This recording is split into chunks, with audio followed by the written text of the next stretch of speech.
In deciding whether or not self-guided tours are something that you want to add to your product mix, one of the critical elements that we need to be considering is the business economics of it. So is it economically worth your while to develop and run self-guided tours? To make that decision, it's a good idea to look at a few different elements, such as seasonality, accessibility, infrastructure, resource availability, and to decide what those costs are going to be and how those are going to affect the profitability of your tour.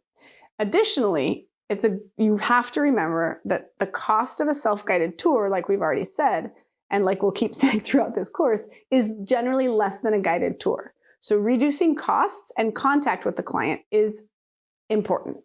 This might sound to people who are doing a type of niche tourism like adventure travel, where customer service and attention to customers and customer care is quite important. This might sound as if we are telling you not to do that.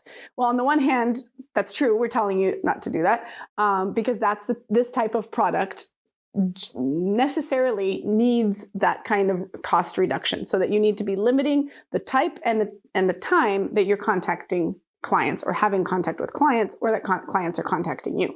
However, you can still have a good quality product for this. And of course, if your market demands a higher touch customer service, then you just need to build that into your price. So it's really just a question of understanding that higher customer contact means higher costs. And so what is it that you can do if you want to be reducing those costs to keep those costs contained and that client touch contained?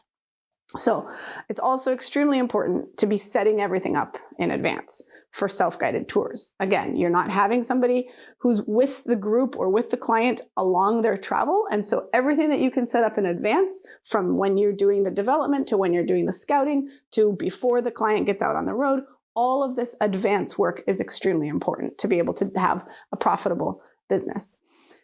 And this means that all of that, as well as the booking process, for example, needs to be kind of industrialized, which again sounds odd as to be using this type of terminology in this kind of attentive adventure travel, but that really is something that needs to happen. The booking process needs to be fast, it needs to be easy, it needs to be uncomplicated, so that we can make sure that we have a smooth running and efficient and lower cost, as low cost as possible, process the whole way through.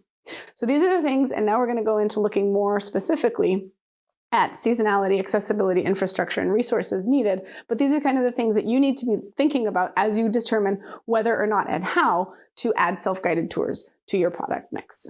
When we talk about seasonality and how that affects the cost or the economics of self-guided tours, what we're talking about is appreciating the fact that some destinations have a 12-month season where they can be running that type of tour, and some have a 2-month season. So as you're looking at this, you need to determine whether it makes sense, depending on your seasonality and the tourism season, how and when it makes sense economically for you to run these trips. How long is your season? Do you have different prices or services based on high season or low season? Some places, for example, in the mountains, might only have a 2-month season and prices are sky high, and it doesn't make any sense to be trying to run some self-guided tours in an alpine region, for example. So what is it about the season of your destination that is going to go ahead and affect the pricing of your tours and whether or not you're going to be able to have something profitable?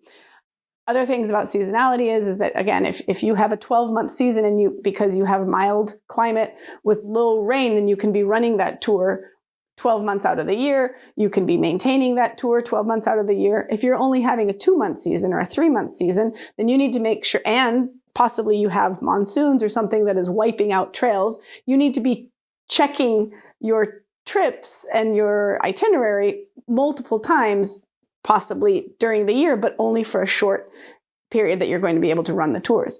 So checking that seasonality is extremely important, and checking what the pricing does to seasonality, or vice versa, what seasonality does to the pricing, is going to be something that you're going to really need to look at.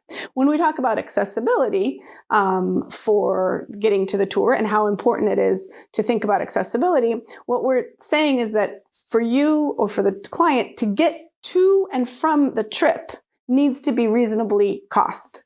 It needs to have a reasonable cost. If it's extremely expensive just to get to the destination or just to get to the trip start, then probably the traveler wanting or willing to go on a self-guided tour would not choose that destination, or the benefit of going individually is not worth the cost. At that point, it just makes sense to do a guided tour or to have a private guide come with you to that remote destination, for example.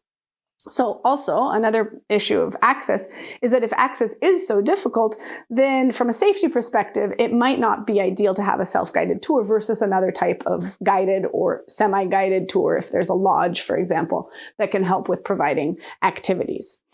So at that point, you either have travelers that are completely independent and that don't need an operator to set these things up because there's a lodge that's doing that work for them, or there's no operator or company supporting them who would take that risk or the liability of putting them in a dangerous or remote location. So I'm talking about extreme remote locations or destinations, places that are very difficult to get to. But other expensive accessibility issues that we can talk about more normally as you're evaluating how and what type of tour to set up for self-guided tours can be in places that are not served by public transportation. And so getting to the tour start, you need a private shuttle, for example.